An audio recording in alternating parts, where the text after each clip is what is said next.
Welcome everybody to episode number 323 of Goulet Q&A, where fountain pens are still a thing. I am Brian Goulet here at Goulet Pens, and in today's episode, we're going to be talking about what pens are good for writing incredibly long essays in school. Not that I've written essays anytime recently, but my kids do. What lubricated inks mean as we designate them on our site. Some questions about filling the Esterbrook Niblet. So I'm going to show you that pen today because it's pretty cool. Pens leaking when writing outside on a hot day. What do you do about that? Is it normal? What businesses care about in terms of online shopping carts? And what do you do if you want to keep your cart loaded up over time and not have it cleared out from under you? And then advice that I would give myself as a fountain pen beginner, kind of a fun thought exercise. And then I'm going to be spotlighting the new LAMY Safari multicolor ring pens. Should be a good time. Got lots of good stuff to cover for you today. Got a lot of good questions. I had to cut some back because, I didn't have enough time to answer everything, which is awesome. Good problem to have. So keep them coming. But let's go ahead and start off with feedback. All right, so starting off, this is from Marvin Mediocre. Says, concerning standard international cartridges and converters, like I talked about last week, Chinese pens, cartridges, and converters throw a wrench into the mix. The question was about, are they really standard? Although they call them standard international, some of them have a larger borehole than the true international. And he says 2.6 millimeter versus 3.4 millimeter. This has led many people to refer to them as Chinese international. That's actually new to me. I have not heard that. So you're educating me. To make things even more confusing, some Jinhao pens use standard international cartridges and some use the Chinese standard international cartridges.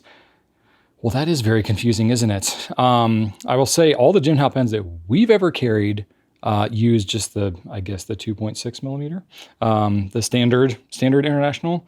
But they make a lot of models too that we don't carry, which could be different. So I do not have the widest breadth of knowledge of some of the Chinese pens that are out there, but it does not surprise me that there could be some interesting surprises going on with them. So that is helpful to know. So seems like most everybody else is using the true standard international. Just watch the pens you're buying from China.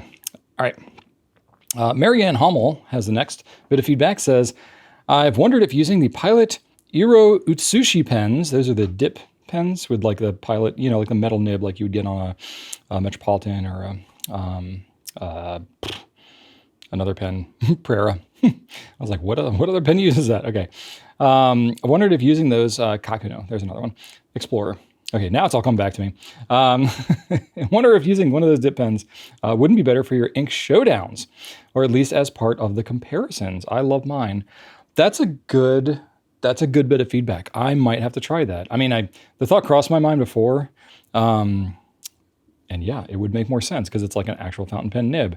Sailors also got their dipped in pens, which is another kind of thing they could use too. So I might have to experiment with some of that in my next showdown. Maybe get away from the glass pen a little bit because that glass pen's so wet. Or maybe do a combination of the two so you can see a little variety. So I will play around with that. So I appreciate that suggestion. Andreas Blahaus says, great response on the dopamine question, Brian. Like, how do you get dopamine without spending $500 on a pen? Hedonic adaptation is the term that psychologists use to describe the fall in dopamine as people do more and more of the same thing. For example, collect more pens. My resolution this year was to only buy 2 pens outside of my collections, and it made a world of difference. I use the 2 pens from this year much more than several other older pens. Wow. I bet part of that is probably like, yeah, you're way more excited for those 2, but also you're probably putting like a lot more thought into which 2 pens those are going to be. And maybe you saved up and bought nicer pens than maybe. So that does make a lot of sense. So that's cool. I'm glad to hear some of what I talked about, like in action, you're affirming that like, yeah, that's not a bad strategy. And the last one I got, this is from Paul Drexel, says, nice video, Brian. One way of maintaining interest in your pens inexpensively is to get a new nib. So this is related to the same question that Andreas was talking about. I was very bored with my LAMY Safari with a medium nib, even though it's a really great pen that I used to use a lot. I bought a broad nib and fell in love all over again with the smooth writing and design of the LAMY. I now have a broad nib permanently in my Pina Colada LAMY. Well, there you go. So that's one cool thing about LAMY is they do sell just the spare nibs. So it's less of an investment than buying a whole new pen. So you can swap that out. I would also say if you don't have a stub nib, a 1.1 stub, give that one a try too. That can be a lot of fun. I've definitely had some pens where I've been like sort of meh about them, but specialty nibs like that can make them a lot more interesting to me. So yeah, very cool. I'm glad to get some good feedback on what I talked about last time. All right, I got a ton of new stuff to talk about, so buckle up a little bit. I'm going to talk about a bunch of things. All right, we'll kick it off with a Conklin 1898. This is in a Jonathan Brooks resin, the Primary Manipulation 5.0, because there have been other versions. And this is in a chrome. This is a limited edition, so there's only going to be 198 of these pens. It's not exclusive to us, but we are going to be carrying them. I don't know how long they will last overall. They're $180, so it's not exactly an impulse buy for most folks, but also is not a bad price for a pen with a custom resin like this. And it looks pretty awesome. It's got some really interesting colors. All the primary manipulations have very, very much multicolor, very swirly. This one is kind of a translucent kind of resin, but it's got, you know, some elements of like the blues and purples and stuff you would see, but there's a decent amount of like kind of a gold, you know, swirl throughout it as well. Each pen will vary a little bit. So, you know, we photographed them, so there's multiple pens. The swirls vary slightly, and there's some like more prominent colors than others. You know, so it may vary a little bit, but they're relatively consistent. These come with Jowo nibs, number 6 Jowo nibs made in Germany, extra fine, fine, medium, broad, 1.1 stub, and OmniFlex. Standard International. You can also eyedropper convert these if I'm not mistaken. And that's all I have to say about that. Next pen, I'm going to show you this one. So this is the Magna Carta Mag 600 Pale Cream Rainbow Opalescence. This is an exclusive of ours, and I wanted to show it to you. We have really good pictures. Glenn's done a great job of photographing those, but some of the nuance can get missed with, you know, these like iridescent type materials, you know, and it helps to show it in video. So as I kind of turn the pen here a little bit, you can see it's got some kind of pink, some slightly green, a little bit of blue hues in there. So it's not just a white pen like it might look at a glance. And, you know, certain parts of it, the color will be more prominent. I'm trying to show you in some like different lighting, because if the glare's on it too much, you lose some of that color depth. But yeah, it looks beautiful. There's a little bit of red tone in there too. A lot of different colors going on. This is a custom resin that was made up from Magna Carta for us. So we do have an exclusive on these. And yeah, we're going to see. We did, you know, there's been some tariff stuff with Magna Carta. They're based out of India. That's been in the news lately. And yeah, the tariffs have gone kind of insane. We did get these in before the huge increase in tariffs. So we, just being totally transparent here, we had to raise the price a little bit because of the first round of tariffs, because they were just too much to absorb. So I don't know if we'll restock these because the tariffs has gone up to 50%. Whereas it was 25% previously. So I don't know. We are very much, you know, we will have to see what happens when it comes to Magna Carta, to be honest with you, because the India tariffs. But anyway, so beautiful looking pen. It's got that awesome True Flex nib on it. It is the most true to a vintage flex nib of any pen that you can get on the market today. Yeah, awesome. It's got ebonite feed, flows really well. You can eyedropper convert it too. And yeah, really cool. So 24 karat PVD gold plated trim, so very durable, and just the material is beautiful. So if you're into that, we have it available for $450, and you can get it now. Next pen that I have to talk about looks awesome. This is one that I think a bunch of folks have been waiting for a while, because it was supposed to originally come in like April or something. But we've had a lot of delays with Pelikan. They've been pretty disrupted this year for a number of different reasons, but we did finally get in the M815 Metal Striped Blue Special Edition. This pen looks rad. So it's an all metal pen. So any Pelikan pen that's got the 15 designation at the end of it is going to be a metal pen, usually with some kind of like pinstriping in it. You see that with like the M215s. They got a few different versions of that, and they've done other Pelikan Souvron sizes as well. Now it's an 18 karat gold nib, fully rhodium coated, extra fine, medium, and broad. And the M815, this is one of my favorite nibs. It's not the biggest one. The M1000 is a little bit bigger, which is very springy, but this one's still pretty springy. And it's got some heft to it, right? Because it's a metal pen, but it's also got like metal components in the pen as well. That's one big difference between the 800s and the 600s as it, kind of moves up in size there. It is a piston filler, and it's got this blue resin barrel accented with palladium plated brass stripes and palladium plated rings and clips. So very fancy looking. It looks, just looks incredible. It looks so sharp. So sharp. So I'm definitely into that. It is not for the faint of heart. You're looking at $872 for that pen, which is a lot, but it's a pretty cool looking pen. They haven't done anything like this in a while. So go check that out. At least look at it and see it's pretty neat looking. Another Pelikan that we saw come in is the Pelikan M200 red marbled. This is another special edition. This pen is $192, so it's a little bit more attainable for most of you. This is a gold-plated stainless steel nib, so you get away from the gold, but or at least the gold solidness of the nib. Extra fine, medium, and broad. It is a piston filler as well. It's got an ink window. At first glance, you might be like, it doesn't look like an ink window. It's a smoky ink window. It kind of blends in with the grip a little bit, but it's there. And it's got a red marbled finish. With this is like kind of color shifty. It's like, got some of that like, it's not really pearlescence. What is that called? Chatoyance, that's the word. So it looks really nice. It's got, black resin with that red. So it's very much got that like black and red kind of look going on. And it's their 2025 special edition. So go check that one out too. And then Monteverde's got a pen, the MP1 collectible in Mocha Mousse. That is a Pantone color of the year. And it's been cool seeing a lot of companies coming out with these really nice looking browns. This is a special edition, so it joins the ranks of some other really great looking kind of coffee colored pens. This one's nice, $54 for this one. It's a piston filler, so much more affordable than these other ones we're talking about even. These have number 6 nibs that are made by Jowo in Germany, specifically for Monteverde. So they have extra fine, medium, broad, 1.1 stub, and Omniflex as well, steel flex nib. Interesting stuff. If you haven't heard about these, they've got a locking piston filler, which is pretty nice. I would have shown it to you, but I don't have it. Glenn's photographing it right now. So he's got my pen. But it's got a piston filler, but also locks in place. So that's kind of cool. And it holds 2 mil of ink, which is a pretty good amount. Clear demonstrator, but the anodized, metal parts look really nice. Somewhat of it's metallic, but it's like a matte kind of metallic. So it's not like glossy fingerprinty kind of thing. So it's pretty neat. Another pen, this one, I'll be honest with you, I almost didn't want to talk about this pen, but not for the reasons you might think. The Platinum Izumo Karen Kobu.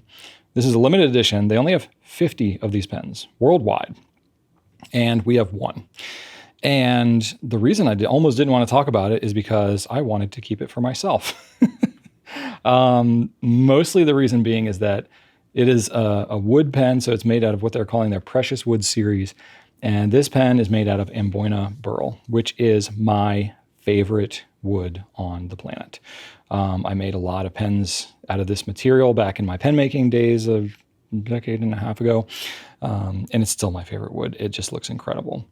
Now, this is like a matte finish. It's not super, super glossy or anything like that. So you can feel the wood.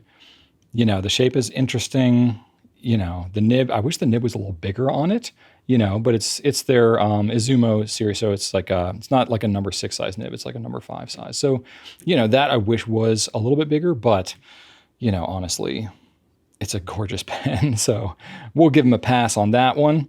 But yeah, we have one. And so if no one buys it, then I'm going to keep it. So the packaging is great. Comes in a nice box with a 30 ml bottle of ink. Cartridge converters, platinum proprietary stuff. So, go check that out. It's $1,500, which is, a decent amount, but it's a really nice Japanese wood pen. And this wood is not easy to acquire. It's a pretty expensive wood to get. So yeah, it looks pretty amazing. So, and that I've held this pen in my hands because I pulled it out of the box and I was looking at it and I was like, I kind of want to keep this. But we had several people that were interested. And so I was like, okay, we'll list it.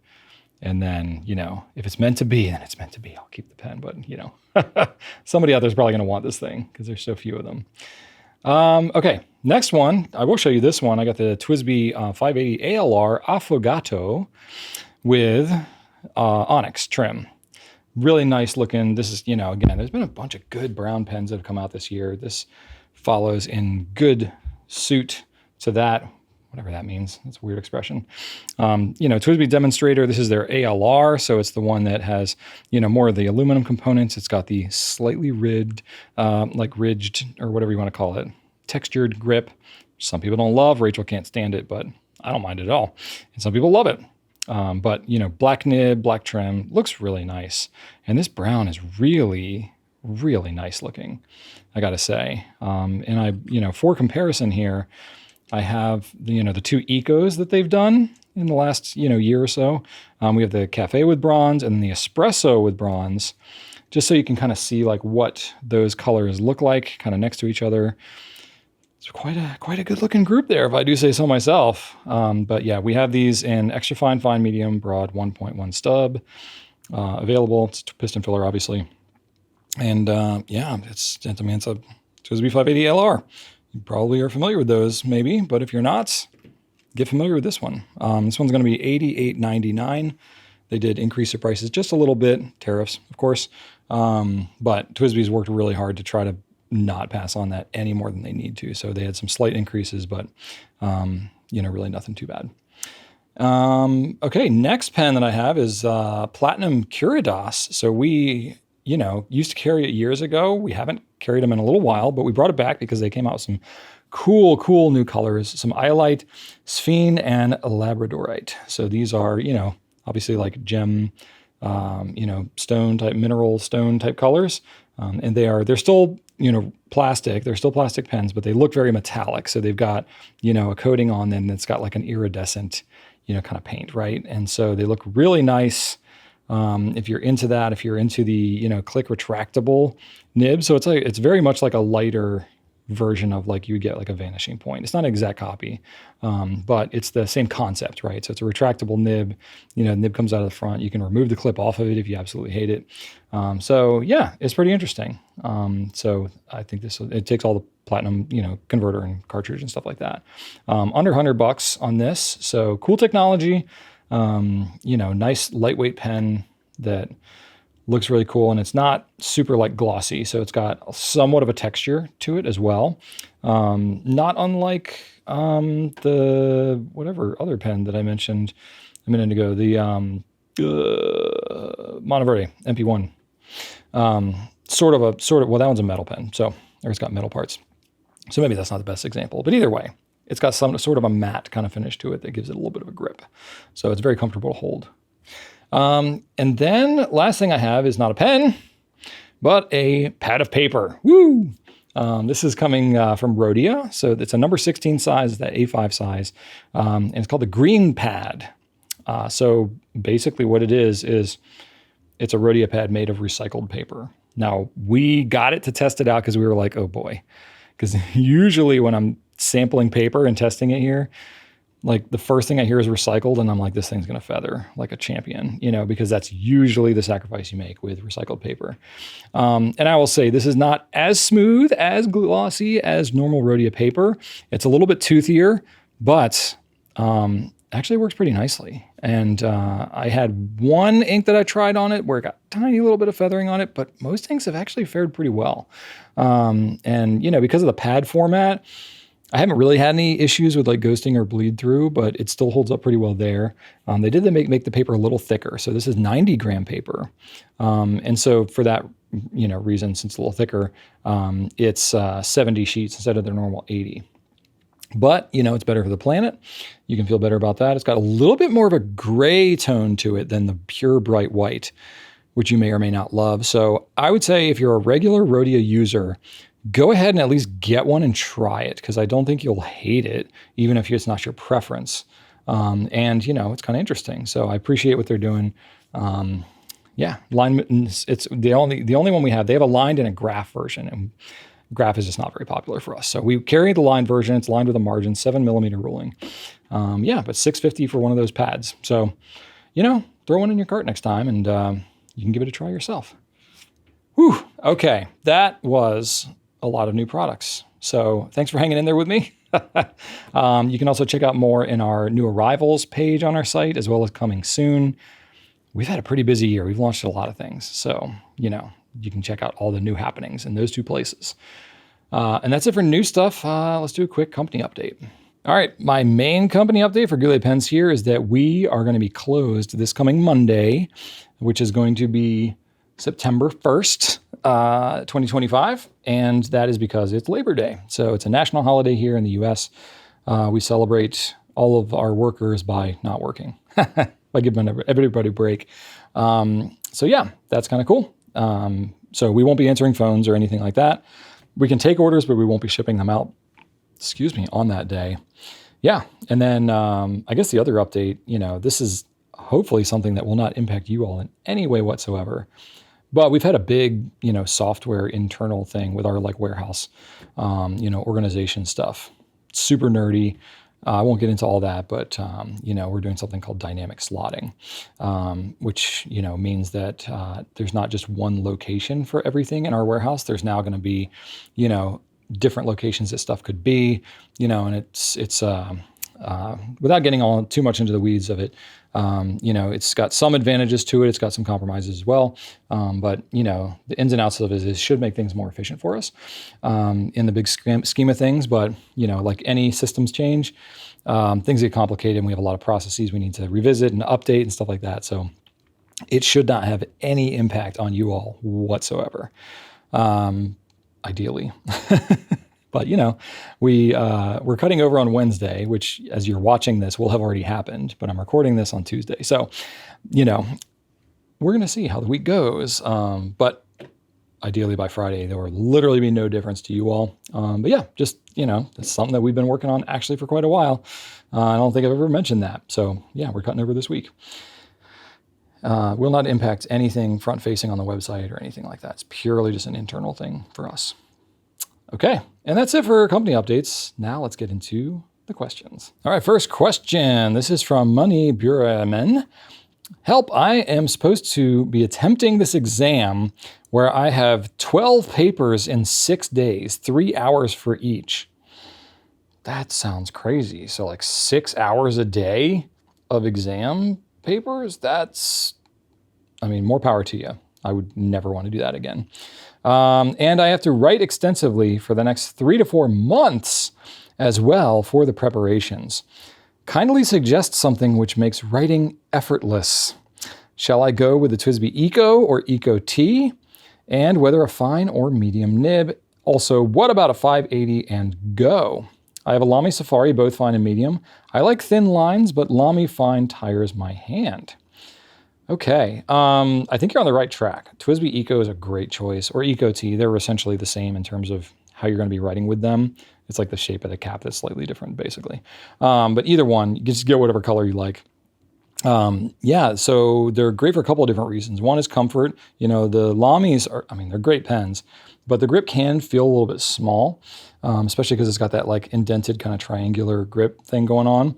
So, the smaller the diameter of the grip of the pen, usually this is going to feel slightly more taxing over long writing periods, because you're going to tend to want to pinch it more and your hand can cramp up more. So, you don't want a big heavy pen, but a pen that's lightweight but still a larger diameter oftentimes will be something that will help you write for long periods with less fatigue. So that, helps you out in the respect of, TWSBI ECO. It's not worlds different than a LAMY Safari, but, maybe the less triangular nature of it might be, desirable for you. But yeah, the nibs are also smooth. LAMY nibs are great too. The fines and extra fines can get a little toothier, but the mediums are good on those LAMYs. And, TWSBI's great too.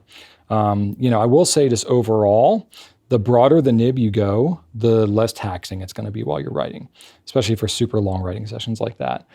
So those that I know who write a whole heck of a lot. You know, people who are like novelists and people like that like to write everything by hand, they tend to prefer mediums or honestly broads or, you know, double broads if they can get them. Probably mostly just because it feels really smooth on the page, you know, and you write so much like that. Also, you know, the more ink you put down on the page, the cooler the ink can look with certain ones. You get more shading, you get more sheen, stuff like that. So, you know, I don't know what kind of paper you're dealing with. I don't know what kind of line spacing you have or maybe what your preference is, but I would lean you towards the broader nibs. So definitely a medium, but maybe even try a broad.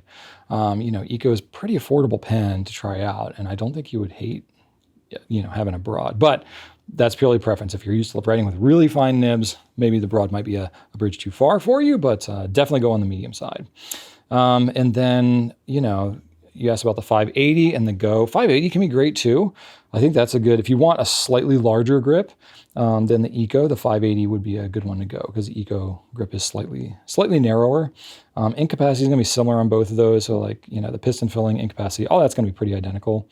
You know, it's mostly that bigger grip and then, you know, somewhat of the aesthetics that are the difference mostly between the ECO and the 580. So I think if you like the 580, you like that bigger grip idea and you see some color that you like or whatever, and you don't mind spending a little bit more, then I could easily recommend a 580. The Go, I don't know if you're going to be happy with that one, writing with it for like hours and hours a day. It's meant to be more of like a, you know, it's got a hook on it. You can put on a lanyard. You can, you know, kind of throw it in your bag. It's a really, really durable plastic. Like it's very impact absorbent plastic. So you can carry it around in your bag or whatever and kind of beat it up. That's a lot of what it's made for. I mean, it still writes well. It's actually the same nib on that as you have on the ECO. So, you know, you can definitely use it for that reason. But just the pen is really lightweight. And, you know, the grip on it, again, is not going to be any better than an ECO or whatever. And so, yeah, I would say, you know, if you really like that pen and think it's cool, go for it. But I think you would probably be happier with like an ECO or 580 in that respect. You know, and then there's others too. Like if it sounds like, you know, I don't know what your financial situation or whatever, but, you know, you could consider getting multiple pens, changing them up. Or you could, you know, consider going to like an even nicer, you know, pen, going up into even a gold nib pen. If it's something that you're like, you're looking at the next, you know, 6 months of your life, or sorry, 3 to 4 months of your life, and you're going to be writing for hours and hours a day, maybe you would want to kind of save up and make an investment in a pen that you would really, really like. Though it's hard because it's like sometimes it's so preferential as to what you would really like. And that could be all over the place. My first gold nib pen was a Pilot Custom 74. It's a softer, kind of springier nib. Go with like a medium or a broad on that one, and oof, that's going to feel really good. It's got decent ink capacity as well, not as much as the ECO, but really good writing pen. But then you're into like the, you know, $200 range. So it's a bit of a jump. But, you know, just planting the thought there that maybe if you've got your eye on something, you know, especially if you've used it before, the Pilot Custom 823, that one's even more. But that's a great pen as well and has a huge ink capacity. So, you know, maybe consider those because it sounds like you're spending a significant amount of time writing. You're going to want something that you really, really enjoy. Not that you can't enjoy the ECO. I write with that a lot. And then last thing I'm going to have here is not actually related to anything that you would buy, but this actually has to do with your posture. If you're writing this much, you need to pay a lot of attention to exactly how you're writing and what is your posture. Because if not only can it be uncomfortable and tiring, but it also could actually like cause you some muscle problems. So I've got a video called How to Write with a Fountain Pen where I go into more detail about this. But there's definitely some kind of like rules of thumb that have been like well studied because, you know, back, you know, 100 years ago when everyone was writing everything by hand, ergonomics and posture and stuff like that was really important because when it was your job literally to be writing things all day long, you had to be able to do it sustainably. And then you had to be able to do it efficiently as well because that was your livelihood. So there are definitely some rules of thumb. There's a really good, if you want to improve your handwriting and get some even more detail about it, in Michael Sull's book, The Art of Cursive Penmanship, which we carry. It's a phenomenal book for the money. It's got lots of, drills and stuff like that for improving your handwriting and learning American cursive. But it also has a whole section in there about the history of writing and writing posture and why these things matter. But I've distilled most of that down into this video that I put out in our Fountain Pen 101 series. But a lot of it has to do with like your seating position, your desk, your like angle of your elbows and arms. Are you writing with your fingers versus your wrist versus your arm, and then, how do you want to have your page turned and all that kind of stuff. So it's not the kind of thing you want to be like hunched up on your bed with your knees up and you're writing like this. That's going to wear you out super quick. Maybe if you're just like writing something down in your journal for the day and it's a half a page, and that's fine, but you can't write like that for hours a day. You got a proper posture. You got to be sitting at a desk, with a chair that's the right height, all this kind of stuff. So pay attention to that stuff. I would say that's actually probably going to be more important for you than the actual pen you're using because of how much you're going to be writing. So there you go. Hopefully that's helpful to you. Let's go to the next question here. So this one is from Bill Clockwell. Says, hey, Brian, I was visiting the website for some Kon-Peki ink and noticed under technical specifications, it was listed as not being a lubricated ink.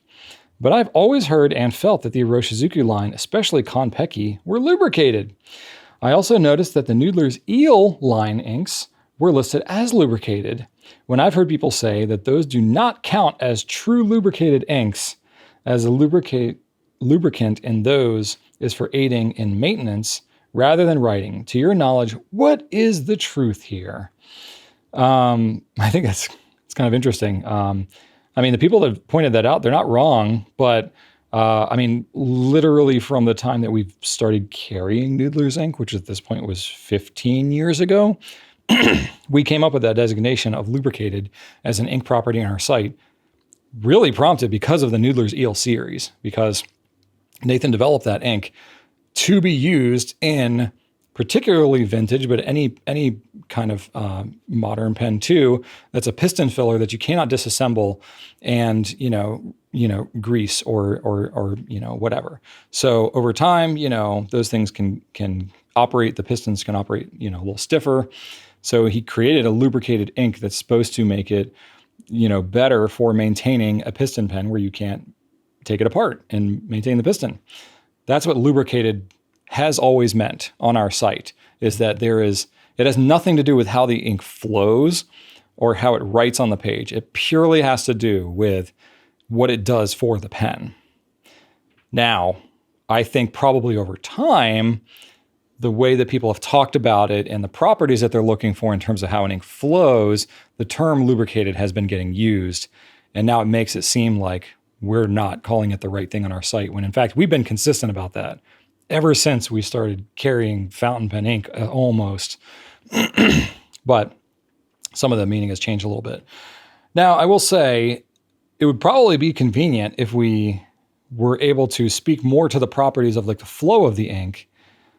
And this is where it gets really tricky, is like, yes, you're probably reading about and hearing about people that are talking about inks that feel lubricated or that flow well out of the pen, or can make a pen as you're writing with it feel like it's writing smoother. Like all these things can be true, but the problem is none of the ink makers advertise what properties of their ink, like specifically what, maybe they'll talk about what property, some of the big properties, but they're not breaking down, a materials list, and they're not talking about the ratio of things that they're putting in there. Most of them don't even say anything about what they're putting in there. Like Pilot Iroshizuku, it's just that the ink is what it is, and that's it. They don't say anything about what is in that ink. So is it more lubricated than something else? Maybe. I don't know. And the thing is too, it's like, it's not just about like lubricant being in there. There's usually some degree of lubricant, something in there. I know propylene glycol is a common ingredient that can get used for that, to help ink flow. So I would say, you could probably make the argument, and again, I don't know, because these are all proprietary formulas, but from what I know from talking to most ink makers is there is some degree of lubricant that's added because, ink dyes write very, very dry. So in order to get it to flow well through the pen, just like normal, you have to add some degree of lubricant, generally speaking. At least this is my understanding of it. I could be wrong. But you need to add some component of lubrication to, at minimum, sort of counteract the dryness that comes from using those dyes. Now, depending on the dye, you may need more lubricant for it just to get it to feel balanced, right? Just to get it to feel like water is flowing out of the pen. That could actually have more lubricant in it than a different ink that's a different color with different dyes that, that has less of a lubricant component, but the one that has less of a lubricating component actually feels more lubricated because of the dye components in there. So it just gets really confusing, but ultimately it has to do with the fact that none of the ink makers tell us whether these inks are lubricated or not, with few exceptions being the Noodler's Eel series, and then I think maybe the Private Reserve Infinity inks would qualify as well. I don't know. I actually don't remember. I should have looked this up, but I need to look at like what ink classifications we actually have on our site. I'm just going to look it up right now and filter it out based on lubricated. Oh, we don't even have that as a filter, do we? We don't. I'm not going to be able to do this quickly. So it's really like you're going to have to literally click into each ink and see if it says lubricated or not. Because we have shimmer, we have water resistance, stuff like that. And we have collection broken down, but we don't have lubricating as a filter option on our site. So yeah, Kon-Peki isn't, but let me see. What was the one I was just thinking of? Private Reserve Infinity. Let me just look that up real quick because I'm curious. I'll just search for it. Infinity. Okay. So I'm going to look at the Infinity Blue Black. Do we call it lubricated? No, we don't. That's arguably a lubricated ink as well, but the manufacturer doesn't call it lubricated, so we don't. So I don't know. Is that even a helpful distinction to have? You tell me. Sounds like maybe not. So I don't know. We might have to talk about that internally as a team. But either way, just know that what we're calling lubricated there does not mean like flows smoother out of the pen. That may be a byproduct of some of these lubricated inks, but that's not saying that a pen or an ink that says lubricated is going to flow wetter than an ink that says non-lubricated. Confusing as heck, I know, and I'm sorry, but there's really no way for us to designate something that is lubricated in its flow, whatever that even means, because that is a completely subjective terminology anyway. But we would essentially have to subjectively test and then determine which inks we feel are lubricated and which aren't. Which at the extremes, you can tell, like, oh yeah, some are really dry, some are really wet. But for like the 80% of the stuff that's in the middle, it's going to be really hard to say, like, where do you draw that line? What is and is not lubricated? It's kind of an impossible task. So we haven't taken it on, but I don't know. Maybe we should. Let me know if you have any other experience from either like bloggers or reviewers or retailers or anybody that has done a really good job of conveying that information, especially if there's any type of like subjectivity that you can, no, objectivity that you can apply. I get it mixed up. Any type of objective measurement that you can apply to that type of thing. I don't even know if like measuring viscosity, would that really be a good measure? I don't know. Either way, it's something that we think about, but at least now you know why we use that term and what it's meant for. It's probably not as helpful or important of as a term as it sounds like people would like. But that is it. That's all. It just literally means it lubricates pistons inside pens, and that's it. There you go. Next question. All right, this question is from Stephanie Perry. Says, does the Esterbrook Niblet come with a converter or not? And then Upsadaisy 16 also had a question about the Niblet. Says, it looks like it's eyedropper fillable. Is it? Thank you. Okay, so I will answer both your questions because I have a Niblet right here. And it's a pretty cool little pen. It's got some neat packaging. You pull up this little drawer and it's got this cool little thing. Now I will say this is a kind of a rough material. I don't think I would want to like handle this all day long, but at least for like the presentation in here, it looks pretty nice. It's got this nice little patch on here. Look at this little thing. Isn't that cool? For perspective, like here's the TWSBI 580, that I showed earlier. It is definitely a pocket pen. It's a teeny little thing and it's pretty thin as well. So yeah, looks nice. So you're asking about filling mechanisms, right? Well, anytime you have a pocket pen, you can pretty much assume your converter options are going to be limited. So no clip. It's got a little roll stop on here. It's got the nice logo on the top. This is the Nouveau Blue color as well. But look at that nib, number 6, full-size number 6 nib. You would not expect that on a pen this size. Excuse me, it's about the size of a Kaweco Sport, except it's actually even thinner. But it's got that full-size nib. So that is probably the coolest thing about this whole pen. Also, you can, post it on the back. It's got a nice deep post, and it screws on. And, I haven't tested every single pen, but I believe they're designed so that the roll stop more or less lines up with the nib, which is nice. But in terms of its ink capacity, right? So you take it off and boom, there you go. This is literally, new out of the package. And it's got this converter. So this is a mini converter. So it is not a full size. It is standard international, but I'll show you next to a standard international full size. So it is not as big. If I were to take a full size standard international and try to put it on this pen,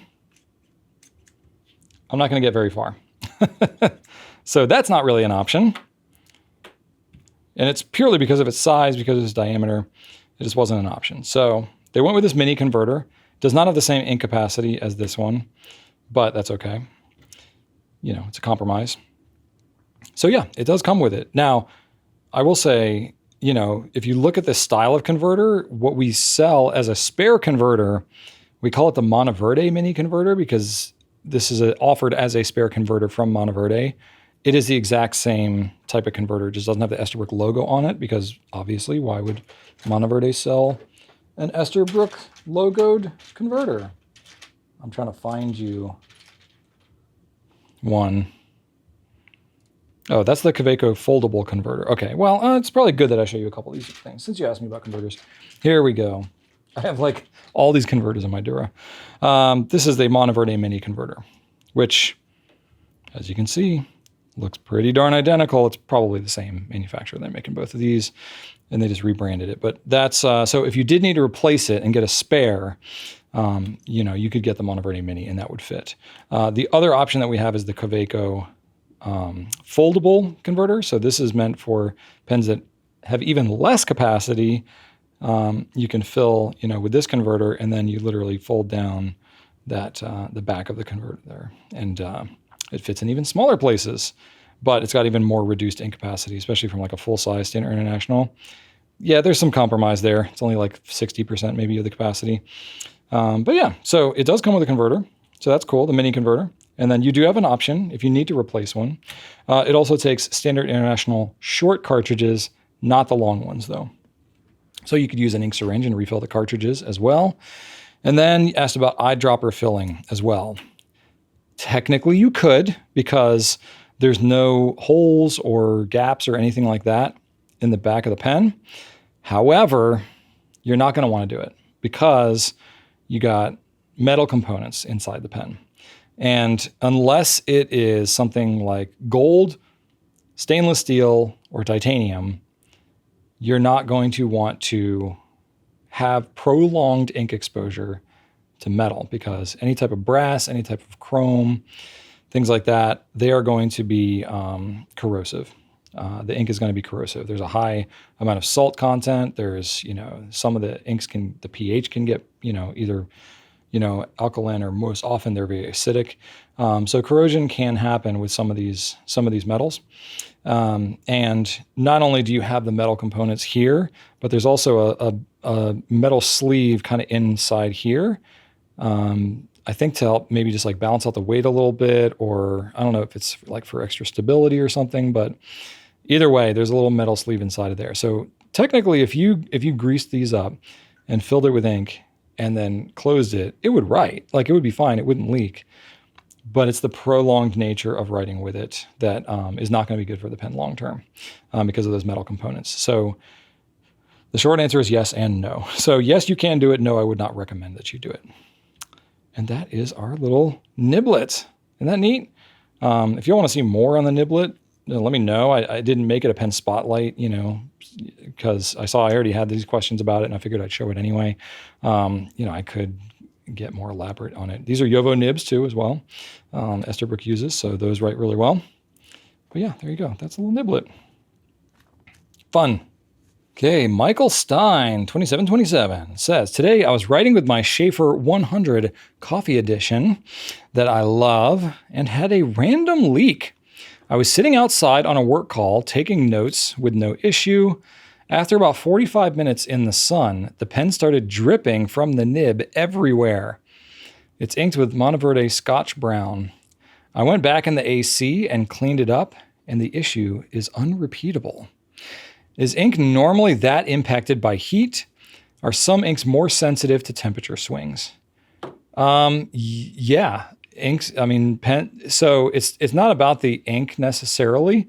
You mentioned Monteverde Scotch Brown. I'm not aware of anything in that ink that would make it more prone to kind of burp out of the pen like it did. I think it has a lot more to do with the pen, but more specifically the environmental conditions that you were in. So I really think the heat had everything to do with this.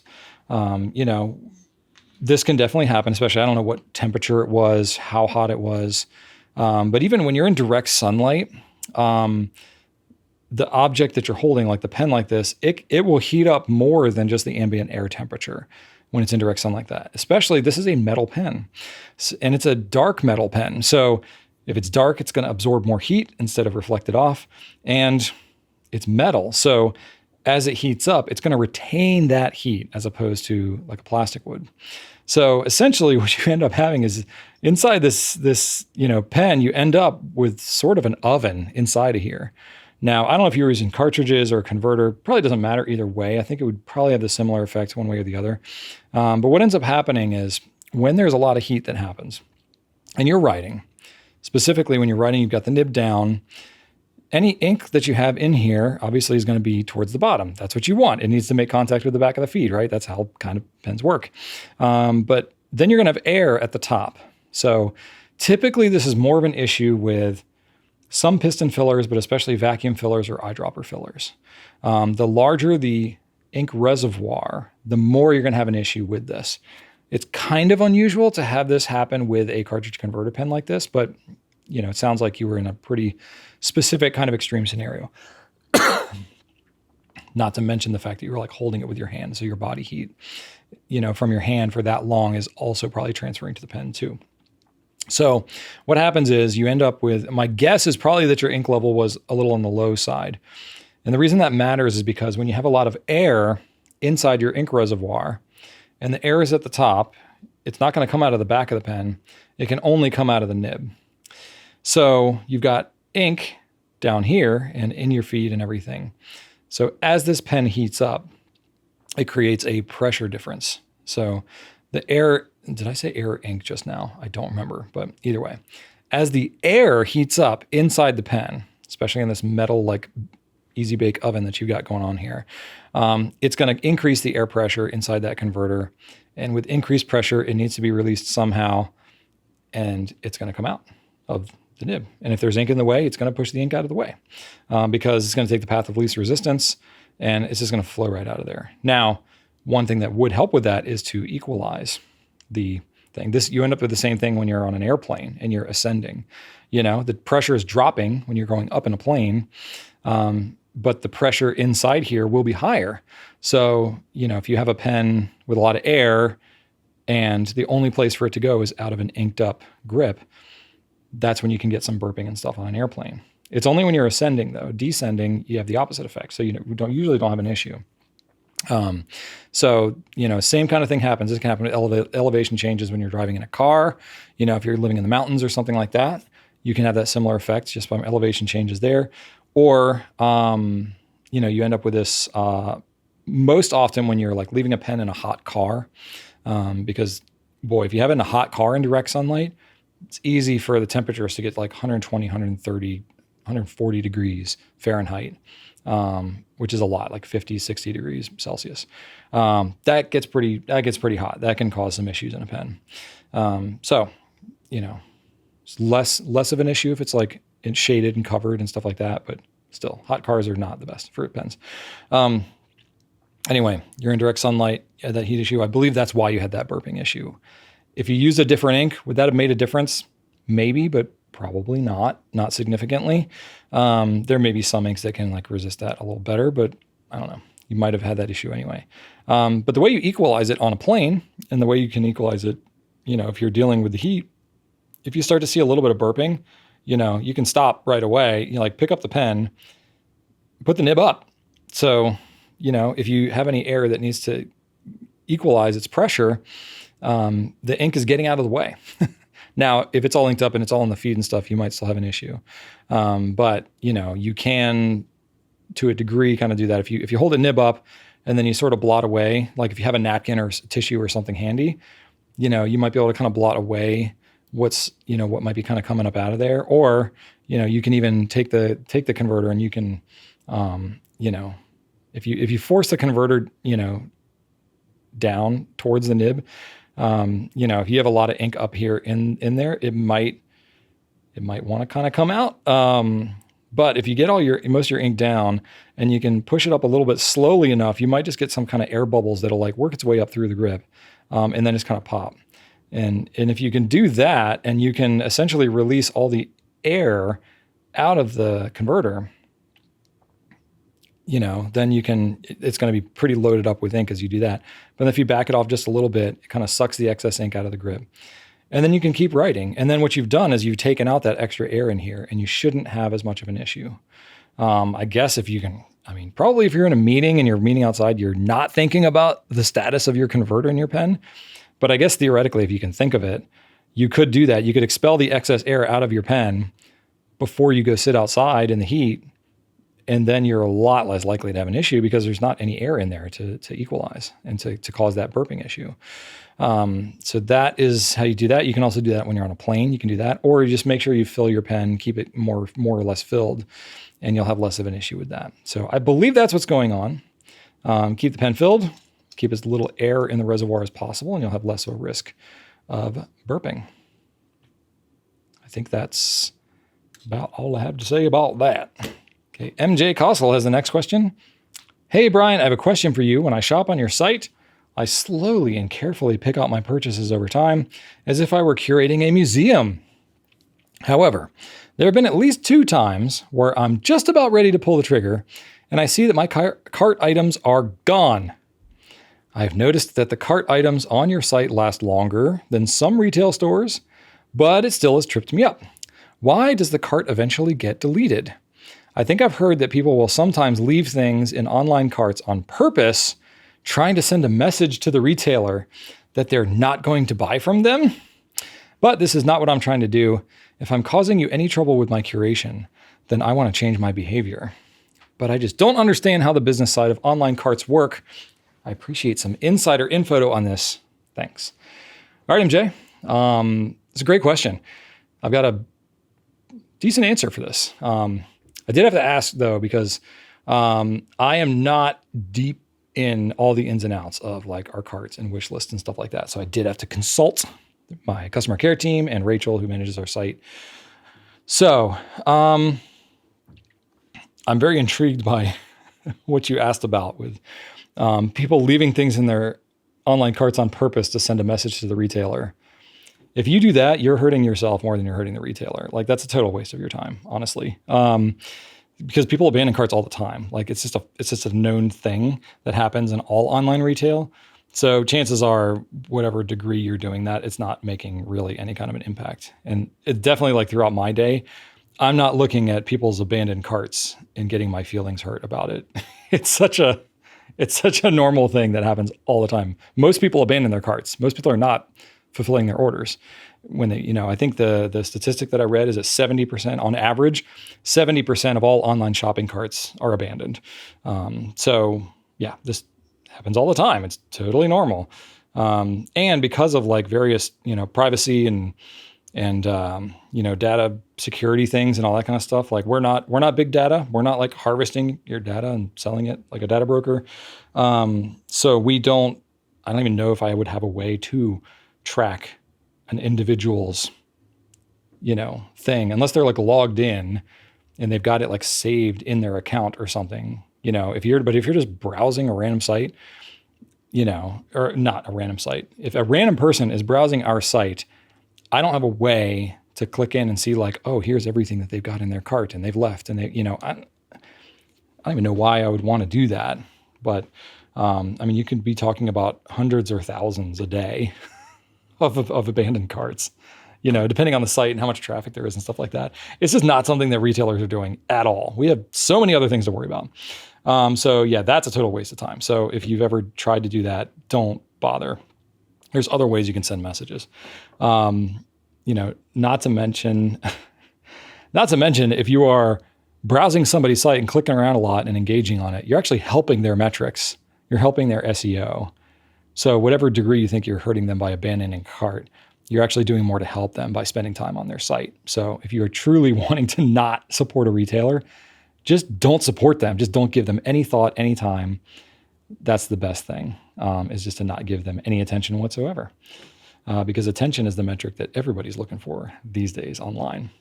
Okay, so anyway, getting away from that, which is, not really the core of your question anyway.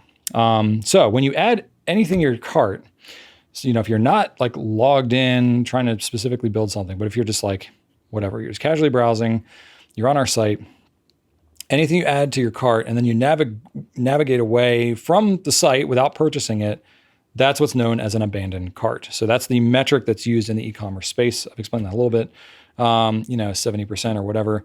And there's a lot of reasons why people can abandon carts. Sometimes it's like you start shopping. I mean, I live a life too. It's like sometimes I'm on my phone and, I'm waiting for my kids to finish getting ready for school and I'm browsing a site and then they're finally ready and I'm like, okay, whatever, let's go. I wasn't trying to buy something in that moment. I was just like, okay, I'll come back to this later. Happens all the time, or sometimes there's technical issues or sometimes you get to the checkout page and you're like, oh man, I didn't realize the shipping was going to be this much.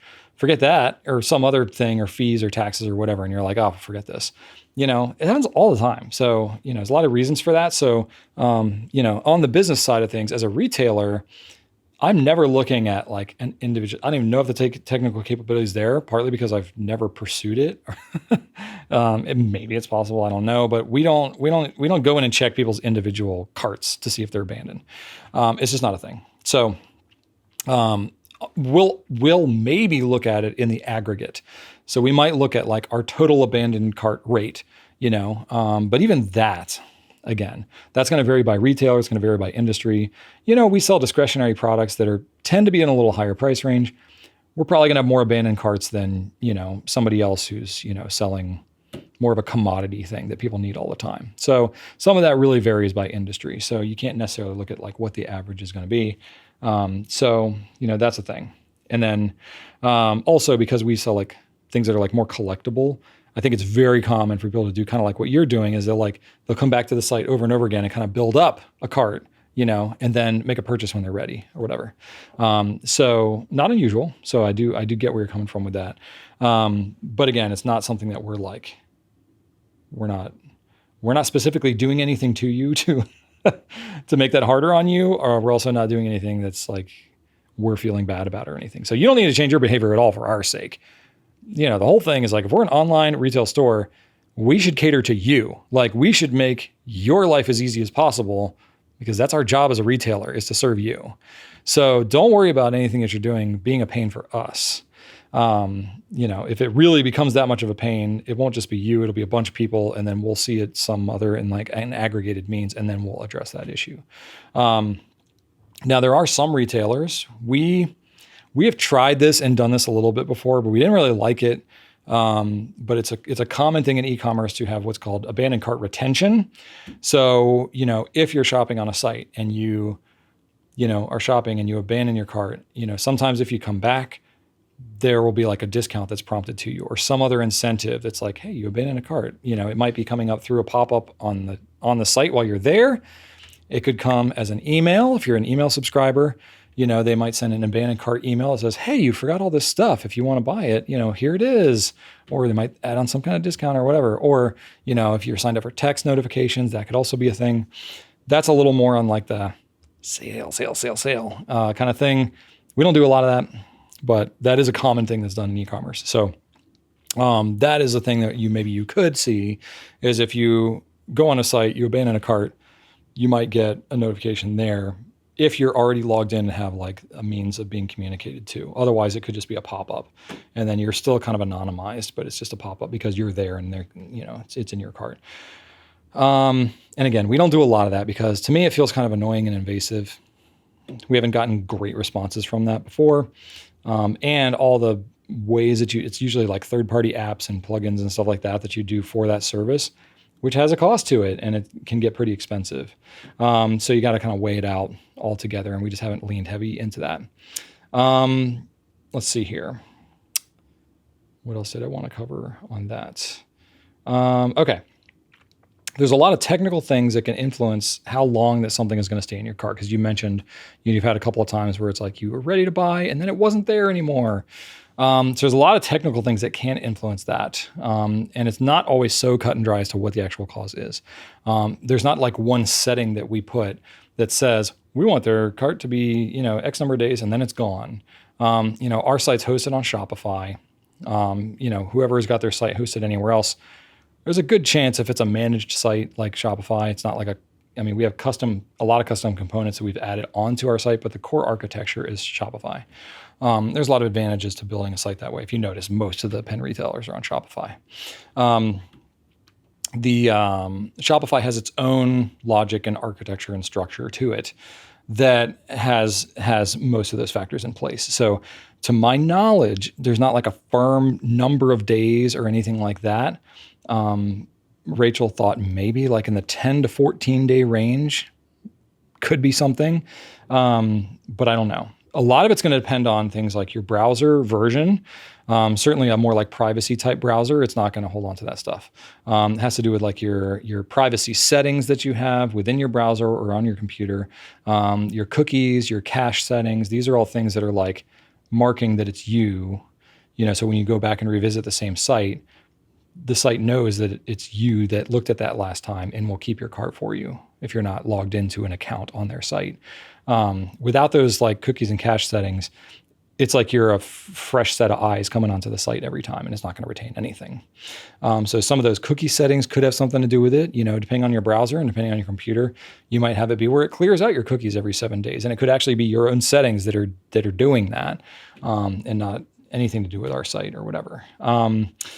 It could be having to switch between different devices and locations, right? So depending on which your devices and how much they like talk to each other, and Apple's known for having a lot of devices that communicate things across each other, but there's a lot of ways to do that with Android and other things too, and the Google sphere and all that. But it's not uncommon to have things like cache and cookie settings just be on the device that you're on. So it could even be that if you're used to shopping on your phone and you built up this whole cart on there, and then you go to look at it on your laptop, nothing is there on the cart. So it could be switching, or if you built some of it on your phone, some of it on your computer, next time you go back to your phone, everything you added from the computer is not there anymore. And you're like, what the heck? I added this on there. So a lot of it could be device dependent as well, especially if it's not syncing stuff between your browsers.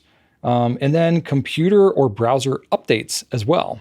Certainly like a computer reboot might be able to do something, but if you're updating your operating system, if you're updating your phone, like, I've got an iPhone and there's iOS updates that can happen sometimes, like, especially when they roll out a big update, then the next several weeks afterwards, you might get 2 or 3 more updates that are kind of, patching different things from the major update. And then, you can definitely have all your stuff cleared out with a software update like that. So there's a lot of different things like that there's a lot of variables to it. Any one of those could be a factor there. So all that said, I don't have an exact answer for you as to why it could be happening to you. But I'm going to tell you what you should do if you want to use it like you're still using it. So if you like to be able to build up your cart, this is why wish lists exist, right? So we have a wish list function on our site. You'll need to create a Goulet account, and then it doesn't matter what your browser or anything like that. We will be saving it on our end on your account, right? And that wish list will stay there as long as you want it there. So if you want to build it up, you can add things to your wish lists, and then when you want to buy it, you can just take the things from your wish list, move it to your cart, and then you can buy it. So that is by far the best way to go about it. So wish lists will stay in place until you delete the items out of them, right? Or I don't know if you buy that. I don't believe it clears it out automatically if you buy it and don't want to download it. You might have to clear out the wish list automatically. I don't know. We don't have as robust of a wish list functionality as I would love, but some of that we're a bit limited on Shopify side. But you do have the ability to log in, create a wish list. You can create multiple wish lists if you want. So if you want different groups of things, if you're, trying to buy like, Christmas gifts or something like that for your family, and you want to have that all grouped together in one, and you have some other things you're saving up for yourself, you can create different wish lists. So there's some functionality to manage there, but that's really the way to do it. Create an account, create a wish list, and then none of these other computer technical settings will mess any of that up. You'll have it all saved on your account. And then I had one other thought that I forgot to cover that I think I might have. Did I remember it or not? I can't remember. I can't remember if I remembered it or not, which means I don't remember it. Oh, I had something else to say and now it is gone. I guess it's not that important. I've pretty much talked about this ad nauseum, haven't I? I'm probably going to remember it like 20 minutes from now. Okay. That's it for that. We'll move on. Glad I could help you out. Last question I have for you this week. This is from MH7256. Says, question. If you knew then what you know now, what fountain pen advice would you give to your beginner self? I'm not even a year into this journey, and I've already learned some things the hard way, like not putting a shimmer ink in my LAMY 2000.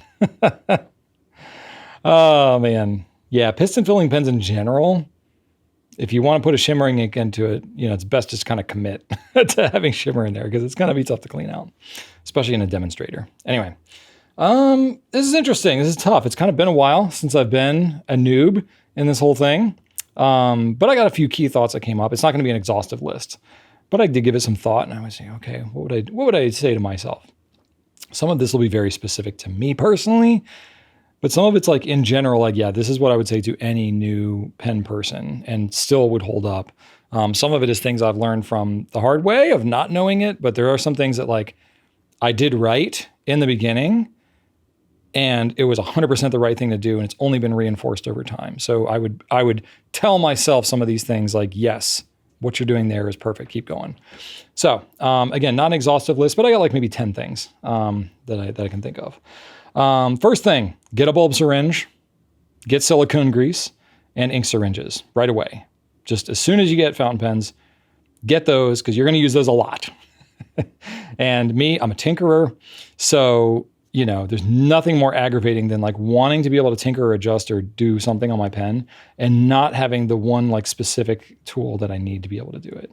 But silicone grease, you can use eyedropper conversions. You can use it for, making your converters or your piston sealing pens operate smoother. You can use it for if you got a squeaky cap, you want to throw a little grease on the threads to keep it from squeaking. There's so many little things you can use. And I've used it for other things too. I've literally, what is it? I was using it. I literally used my silicone grease at home this past week on my double bass drum pedal because where the spring attaches to like, a part of the pedal, it was squeaking a little bit back and forth, which was absolutely maddening. So I disassembled it, put some silicone grease on there, around the, not in the bearings, but like around where the bearings were connected and stuff. And it solved the issue completely. So I was like, silicone grease for the win right there, because you use so little of it. One tub of silicone grease will last you quite a while. I've used silicone grease to help lubricate my parents' sink faucet, the part that like can move back and forth, like the faucet part that comes out and you move it. I've used silicone grease on that before and it works great. So anyway, I would use those things because all three of those tools are phenomenal. Bulb syringe, if you get nothing else, get a bulb syringe. Any cartridge converter pen you have, bulb syringe changes your life in terms of how you clean out that pen. And if you're new to the hobby, you're probably going to be trying a bunch of different inks. So cleaning out pens quickly and efficiently is super helpful. So that's number one. Next one is more of an understanding a concept, which is that ink and paper make as much of a difference in your writing experience as pens and nibs. It's something that often gets overlooked. I've talked about this for decade and a half, but like the trifecta of pen, ink, and paper, understanding how those relate to each other and understanding that if you change any of those components, it can change your writing experience. So pens, I think, are the most obvious one that people tend to think of. But especially if you're new starting out and you get a pen and you're like, oh, I can't really afford to just buy a ton of pens right now. You're like, well, ink and paper is a lot more affordable. maybe I can get ink samples. I can try a couple different notebooks. You can invest tens of dollars instead of hundreds or thousands of dollars.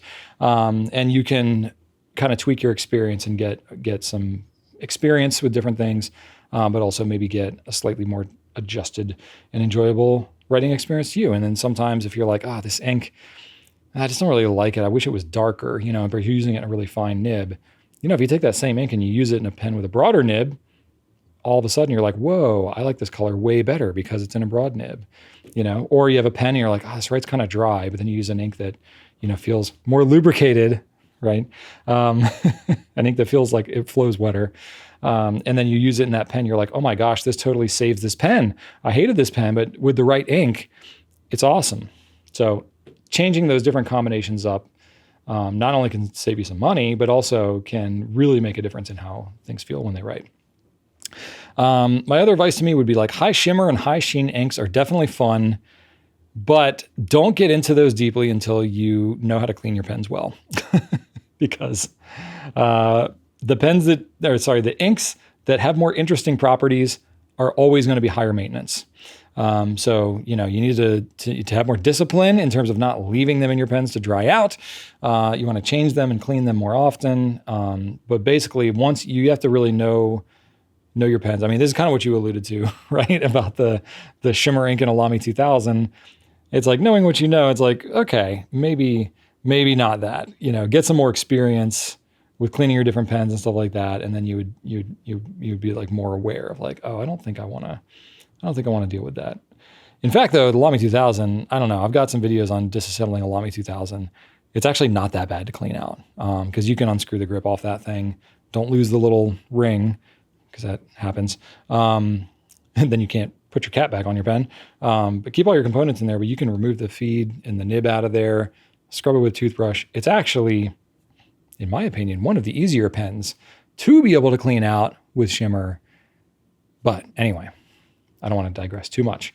But yes, that type of experience that you get over time will then make it so you're like, what is better to use your high maintenance inks and whatnot.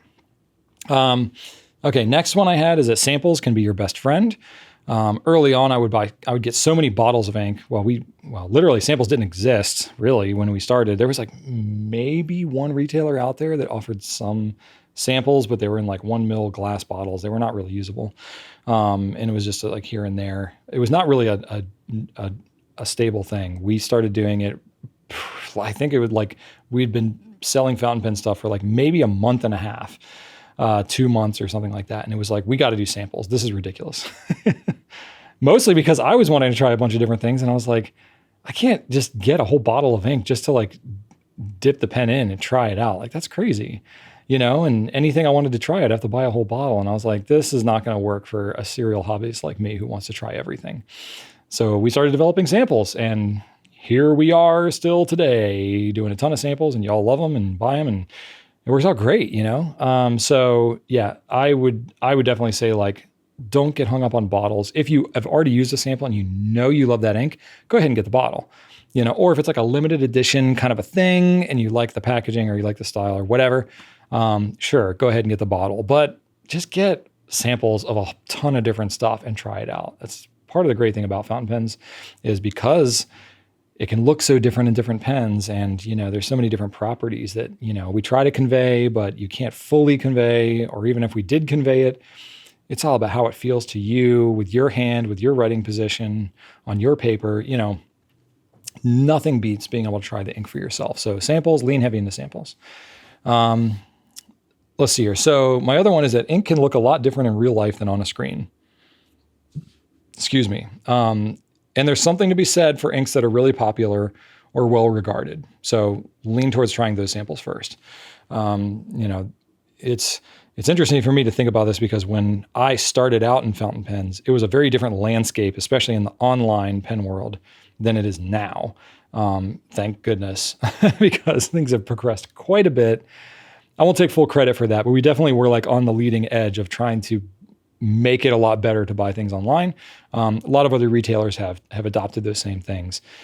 So it's much more commonplace now to have accurate color renditions of swabs. I mean, when we first started selling fountain pen ink, you would have a few bloggers who would like take pictures and stuff like that. But the color rendering of, digital photography for things like fountain pen ink was mostly non-existent when I first got into fountain pens, if not way off and actually detrimental, because other than knowing the general color, it would just look totally different in real life than it did on a screen. Now, we've done a lot of work to try to convey things as accurately as possible, but even still, your monitor settings could be off. You could be seeing things different. Nothing beats samples and actually seeing it for yourself. But yeah, that was definitely a thing, either based on the name of an ink or how it looked in one particular picture or something like that. And then when I got it, I tried it and it wasn't quite the same. Just understanding there's a lot of nuance to all that. That was something that took me a little while to learn. We really had to learn it the hard way ourselves. Okay, there's another one. This is not like for the absolute newbie, because usually if you're totally new into the hobby, you're going to start out just like getting some more of the affordable stuff.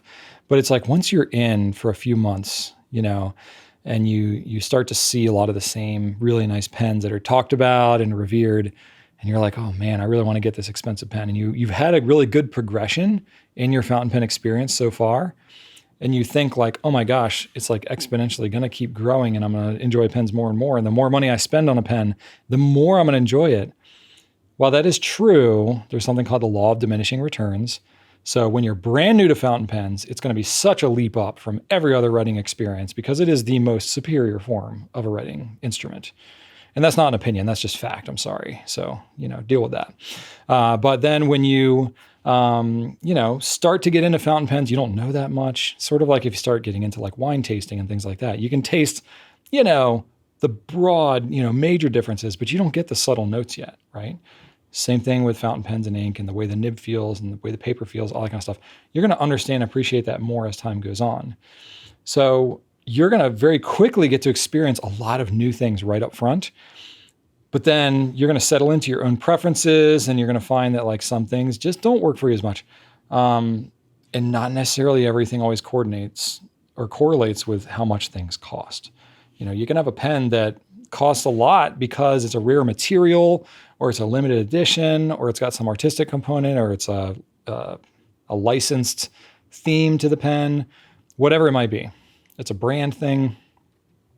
But it doesn't necessarily mean that it's going to make your writing experience that much better, especially for your individual tastes. And you haven't necessarily locked down your individual preferences of taste yet because you haven't been in it long enough.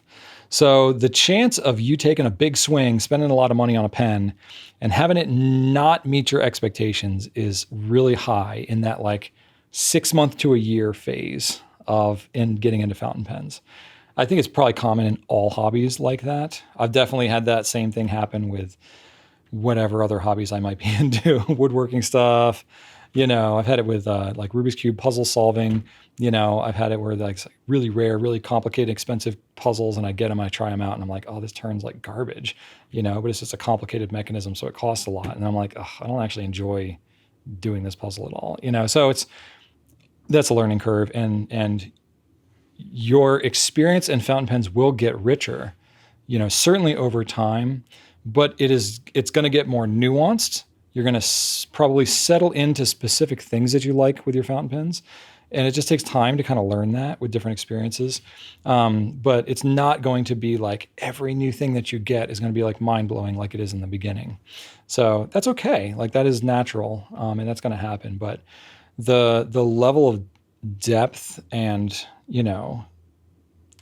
really dialing in exactly what it is that you like, that will come with time. That's where it becomes really gratifying. And then when you do use new things, you know that you're using something different than what you normally do, and you appreciate it more for that respect. Like now it's to the point where it's like, I definitely have my preferences of certain pens that I tend to use, but I can use pens that are way different than I would normally use and really appreciate them for what they are. And because I've got an extensive collection, I know I'm not going to use that pen as my main pen, but I can use it for what it is when I want to use it and really enjoy it. And then go back to something else that I like, as more of my everyday thing, and then use that more. So, you just learn stuff like that over time. But it's tough to dial that in the beginning. Okay, next one I have is that Flex nibs are a lot of fun, but they're also kind of a pain. Don't spend a lot of money on flex nibs at first. Get some good stub nibs, maybe get a cheaper flex, like a Noodler's pen or something like that, and then upgrade it if you find that you really, really love it. So when I first got into fountain pens, flex was not even an option. All you could get was like vintage flex pens. And I didn't know anything about vintage pens. And you were talking pens like $300 plus to get anything that was actually flexible. And then you're into like pens with lever fillers and sack fillers and all this. And I was like, I don't want to deal with any of this. So I just stayed away from flex altogether. It was not until the Noodler's pen came out where there was a steel flex nib. And when the Nib Creeper came out first, it was $14. No, was it $14 or $11? It was very inexpensive. I think it was very inexpensive. I can't remember. It's a little more now, but not much. It was totally revolutionary. Like we literally would like crash our website because the shipments were really, really limited first.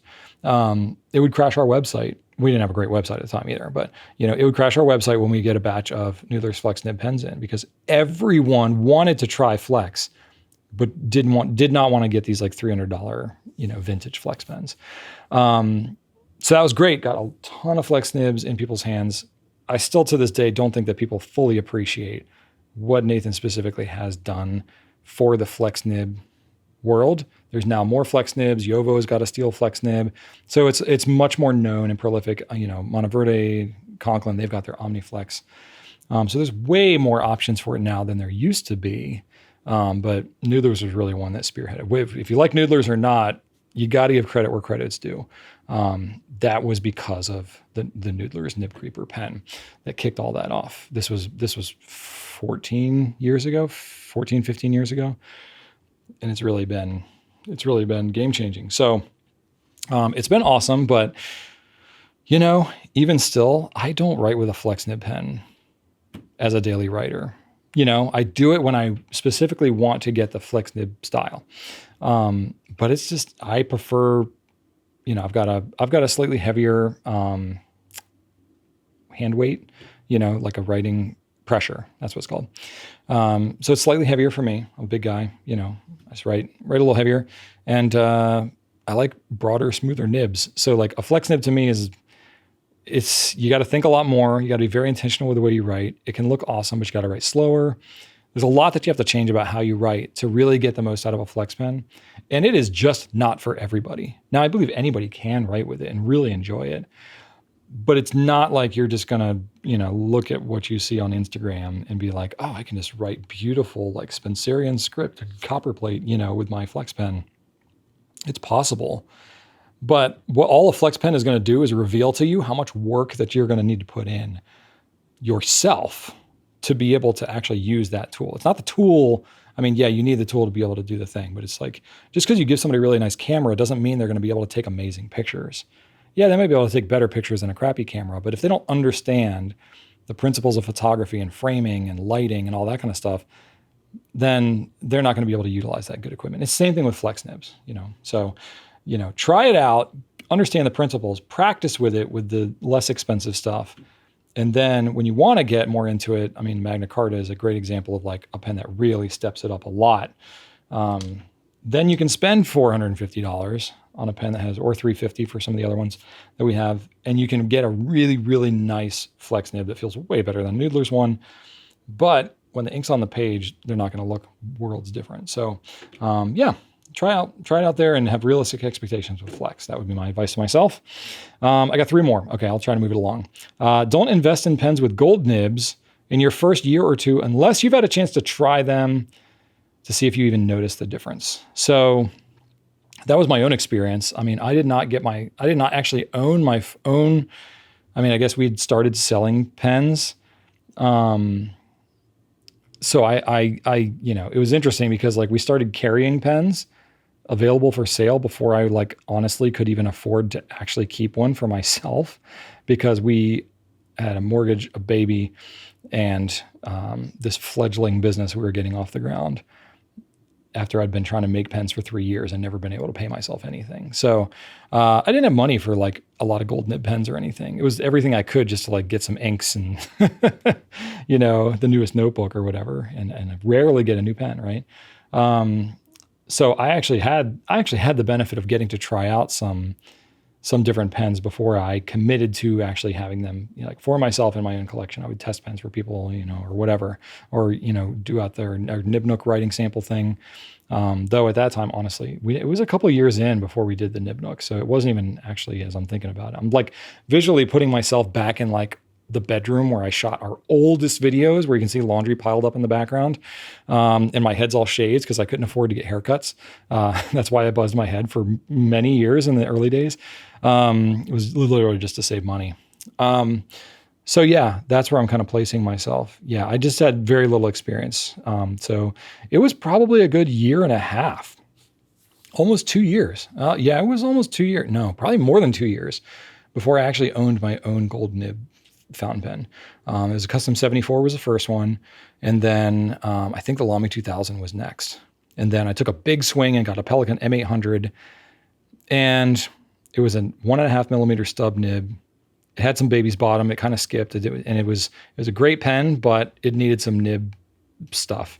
That was one of my big like womp womp kind of letdowns. Like took a big swing, thought if I spent a lot more money on a pen, I'd be way happier with it. And I'd be like, oh, my Pilot writes better than this thing, So again, you go through all these experiences, but yeah. So you spend a lot more money on a gold nib pen.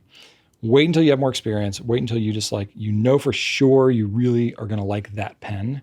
Ideally, if you can get a chance to try it, at a pen show, or if you have friends that have those pens. Not everybody's going to be in that situation. So sometimes you do just have to take a risk. But, if you buy from a retailer, it's reputable. They have a return policy. You adhere to the return policy. Don't do anything crazy with the pen, but make it so that if you aren't happy with the pen, that you can return it and not have to get docked with, a lot of fees or anything like that.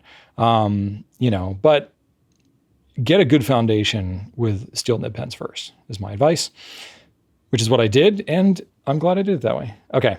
2 more. Catalog your pens and find a way to store them. This will be a big part of your future. This is to myself. I catalog my pens well now. I have a whole spreadsheet with everything in there, literally every pen. I have cabinets over there with a whole pen storage system that, I have tags on the pens. Not all of them, but I'm still in the process of this. I'm developing, because I have so many pens like TWSBIs and LAMYs and stuff like that. I have to come up with these little tags, which you can't really see so clearly, but this one says TWSBI ECO Espresso Bronze Trim. So yeah, I have that one, and then the Cafe with Bronze. So I had those in my drawer. For the video's sake, I took those tags off, here, but. There's a lot of pens over time that I've gotten where the colors are so minutely different from each other. But for the purposes of showing you all, it's really good for me to have them. So I have to tag them. So it's I got spreadsheets, I got tags, I got labels on these drawers. It's kind of a lot just to manage a whole pen system like this. Now it's a little bit different for me because we're running a business. I'm referencing these all the time. So I want to show these to y'all accurately. If this is just your own pen collection, you don't need to do all this. I mean, if you want to, you can, but you don't have to get into the deep categorization stuff. So yeah, that's the thing. If I'd started doing that more consistently from the beginning, then I would not have to be doing as many big, now for me labeling and doing that all for these pens. Now it's a ton of work because some of these pens I've had for a decade or more, and I got to go look them up and be like, I want to make sure I remember exactly what this pen is called, make sure I've got the right things in there. So there's a lot of cleanup now that I'm having to do. Whereas if I'd just done it all the way along, it would have been more consistent. So that, and then last one is, this is one that is exactly what I did, and I'm glad I did it this way. This is me. This is how I operate, and I just naturally did it, and I'm glad that I did. But it was to start inexpensive and try as many different things as possible. I want to just go full breadth. I wanted as many different pens and pen sizes and nib sizes and paper types and ink colors and ink brands. I would just try to get as broad of an understanding of the whole fountain pen scope as I could. It benefited me tremendously, especially as somebody who makes videos and was writing blog posts a lot back then, and, you know, just needed to get that experience under my belt. But it's also just, it's how I do things, you know, it's how I do my Rubik's Cube puzzle stuff. It's how I buy tools. You know, that's why I have 40 hammers, you know, is because I like to have a variety of different things, kind of specialize in the things that I like to use. But, you know, I'm a tool guy. I'm a tool, you know, so I like to have a lot of different things so that I understand what's good, what's bad, what works, what doesn't, and I can use things in different scenarios. It's no different for me with pens. So yeah, that's worked out really well for me. You know, I've written with just about every type of nib you can imagine. Yeah, I have just about every type of nib you can imagine too. So, and I can reference those at any time. So anyway, that's my advice to my younger self. Ended up being sort of a deep dive, I guess. Gosh, this is a long episode. I just looked at the running time. That's all I got, but let's go ahead and move on. I'm going to do a pen spotlight for you on the LAMY Safari multicolor ring. Okay, I'm going to boogie on this one. There's not a ton to show, but it's kind of neat. I wanted to at least give you an idea because this is not something that LAMY comes out with every day. I'm kind of big. Okay, let me make some room. Get out of here, Esterbrook. This is LAMY's time to shine. So they got these two sets. They call them sets, but it's pens with some accessories, right? So yeah, the multi-ring. So they have a white and then they have a black color version. Some tweaks, some nuances to a normal Safari, which I'll point those out. But the main thing is that it's got all these rings, right? So I'm going to take the black one here and I'll just, you know, kind of scoop it out. It's got a nice little LAMY. It's nice packaging, right? Like, so if you're going to give it as a gift, this is really phenomenal, you know, as opposed to like the normal LAMY box is fine, but this presents really nicely. It's only like $3 more than a regular Safari. So if you like black or white, this is kind of a cool set to have. You know, you open it up, it's got a nice little thing here. So the presentation is really great. So there is a regular black Safari. There's a regular white Safari, but there's two things about it that make it different. Well, three things technically on this one. So first one is it's got a black clip. Normal black Safari has a silver clip. Also, normally you would just have a black X on the top here, like you would have with other Safaris. Let me see if I have an example of such. All I have is like other special editions and stuff. Oh, here we go. So like you would normally get one like that, right? But you get this like multicolor ring thing going on here. So that's kind of neat. Special to this multi-ring thing. And then this pen has a black nib, which typically the shiny black Safari comes with a steel nib. So that's kind of neat. You get kind of a somewhat stealthed out with a multicolor ring in the finial. So that's neat. And the white version is going to be similar. It is going to have this silver nib, but it's going to have the white clip, and it's got the same multicolor ring finial there. So there you go. Now, the main feature of the thing, and the reason it gets its name, is because you can change out the ring. So the ring that comes on both of these is the color that matches the pen. So normally these rings are fixed in place and you can't change them. They're all there, but it's usually just a black one. Or sometimes, you know, on some pens, you might color match. Like sometimes when they do special editions, they'll have a color match finial, they'll have a color matched trim ring. But on most of your standard Safaris, you're gonna have a black trim ring. Whoop, don't have a nib on that one. I swap these nibs all the time. So it's like, I have several of my LAMY pens that just straight up don't have nibs on them. I have like a whole separate thing of nibs that are just set aside. I just need to sit down and do it. Anyway, so you can pop this thing off and you can change it out with any of these multicolor rings. So it comes with 6 different rings, technically 7 because you get the one that's on the pen. And I thought this was kind of neat. I was like, why did they choose these colors? I don't know specifically why, but I thought it was kind of fun to go into my collection and show you the Safaris that I think, at least, that matches up to. I don't think they've like advertised this specifically, but I'd kind of heard through our supplier, you know, our LAMY rep that, you know, they did these to kind of match up with some of the special editions they've done before. So I'll just kind of go down the list here. So this is the Aquamarine Special Edition. This is from 2020, and that matches pretty darn close to this one. So I would say it's a pretty safe bet. This next one here, it's not an absolute match, but this one I have is the Neon Yellow. I don't remember what year this was, but you know, the Neon Yellow is a little bit more green than this pure yellow, but that's pretty darn close. So that one is, you know, more of a brighter yellow. Then you get orange. Now I have the terracotta one, which is much deeper orange than this. So the orange version, I believe this is from 2008, but I'm not 100% sure. Matches pretty darn close. These are hard to find. LAMY, if you're listening, do an orange pen, I'm sure it'd be pretty popular. Okay, this is the mango. So this is, again, was from 2020. I think this is the same one as aquamarine, if I'm not mistaken. Yeah, there you go. Looks nice. Came out during COVID, so a lot of people forgot about it because we had a few things going on then. Then I've got the pink. This pink ring is a little bit more magenta. Dropped it. So this is my pink safari. It's pretty close though. That might be the one that's the furthest off. And then I have aquamarine right here, which, not to be confused with this aquamarine. Yes, they have two different ones. But this is just the regular aquamarine, which I think is now a regular edition. I can't remember. But that's pretty close too. So there you go. So it, you know, the colors of the rings kind of match up with the various safaris they've done, which I think is cool. So last thing I need to talk about is like, how do you actually change this thing out, right? They don't really have any instructions in here, so you just have to figure it out, but it's not the hardest thing to understand.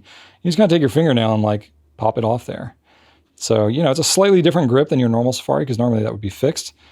But if I want to, you know, pop on my aquamarine one, boom, oops, put it on there, put it on my body, oops, wrong way.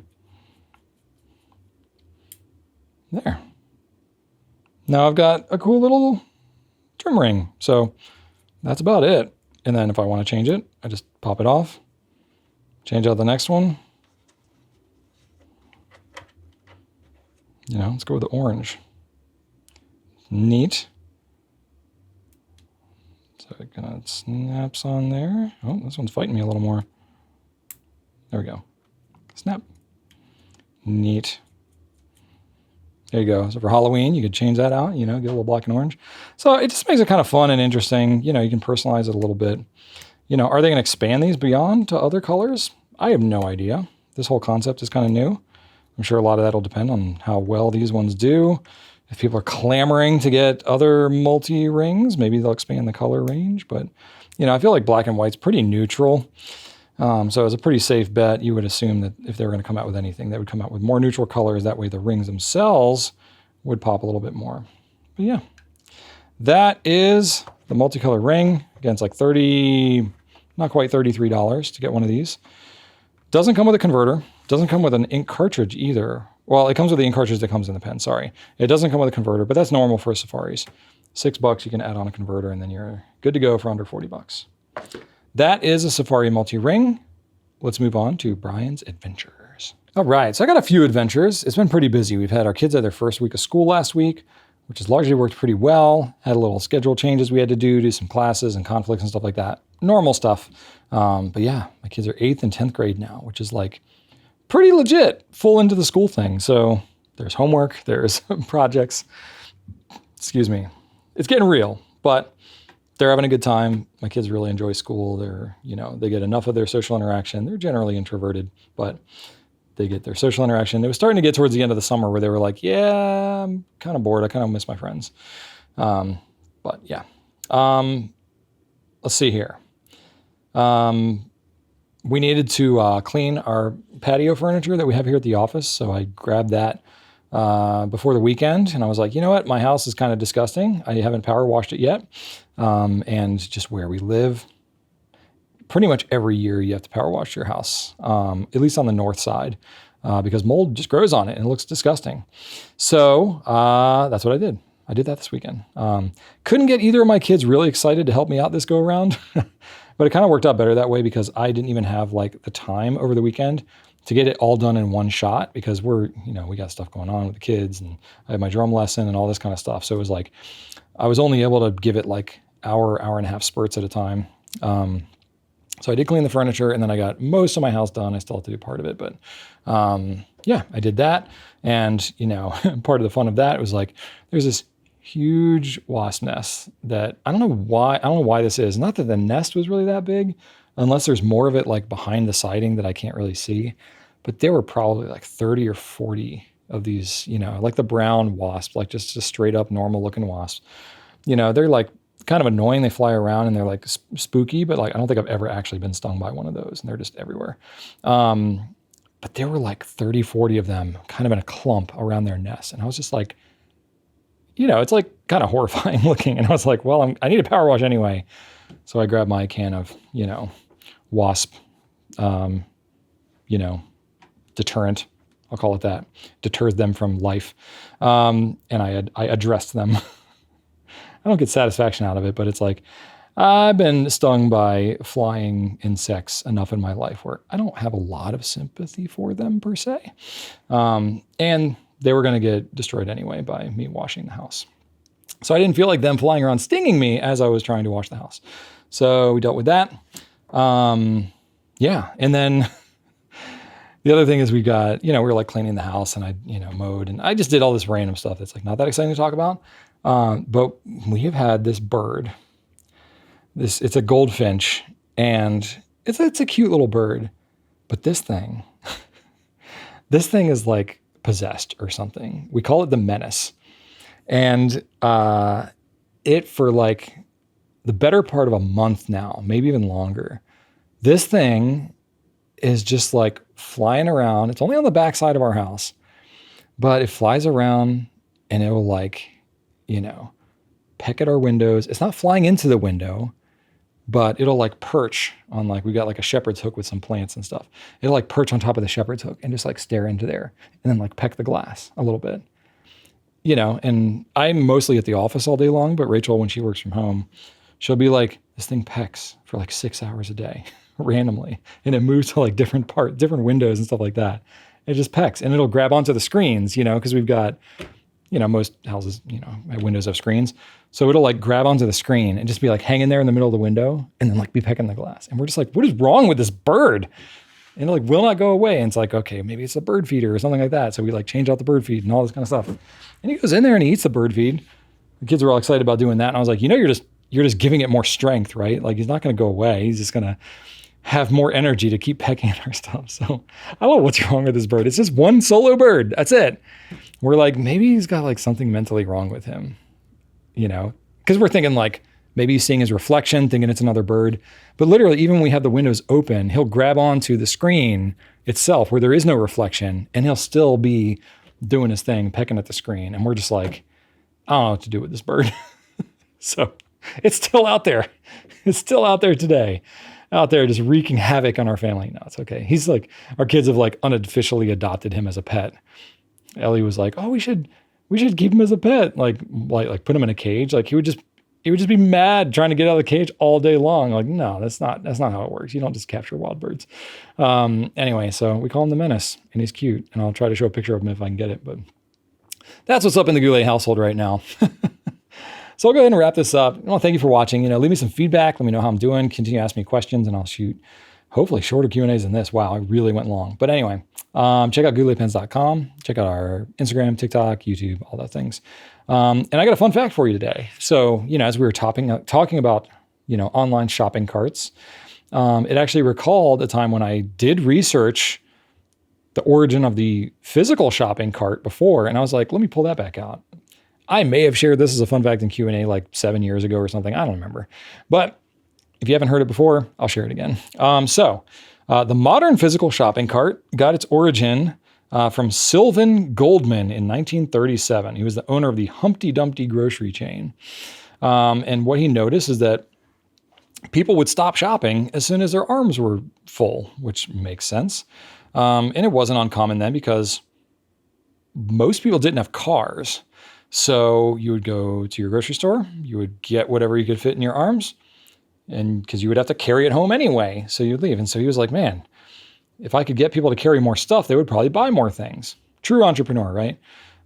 So he worked with a mechanic whose name was Frank Young, and worked to develop this prototype of what was the original shopping cart. So they took like a folding chair, basically, put wheels on the bottom, took a couple of baskets and kind of hung it on it and proved the concept. And they adapted it and all that kind of stuff. But it was pretty cobbled together, as you can imagine. No one wanted this thing. No one wanted it. They totally rejected the idea. Women, he said largely the women were like, they were like, if I'm not pushing a baby stroller, I don't want to ever have to push a stroller thing ever again. And men were like, that's too effeminate anyway. I don't want anything to do with it, because everybody thought it was like a baby stroller. And so he was like, how do I convince people that this is actually a good thing? So some of it was good timing. People were starting to get more cars and stuff like that. But basically what he did is kind of a genius move. He hired a bunch of models, men and women, to walk around his stores and shop with their shopping carts. Basically to get people, sort of convince people that it's not this like, oh, faux pas kind of a thing. It was a total like social experiment thing. But it absolutely worked. People started buying more stuff. He made more money. And then, it became kind of a no-brainer. And they, of course, improved the technology of the shopping carts and stuff over time. And then obviously anybody else running a business is like, we can sell more stuff if we have shopping carts? Cool, let's put that everywhere. And then, here we are almost 100 years later, and there's obviously shopping carts everywhere. So I thought that was kind of neat, God bless America for developing things to extract more money from you. You gotta love capitalism. But, it's kind of neat. I appreciate the ingenuity of like, people have a need. Yeah, you can benefit from it. But like, if you solve a need for people and they benefit, you benefit, that's kind of cool. So anyway, that's the history of the shopping cart if you didn't know it already. Yeah, that's all I got for you this week. Thank you so much for watching. Hope you have a wonderful next week, and right on.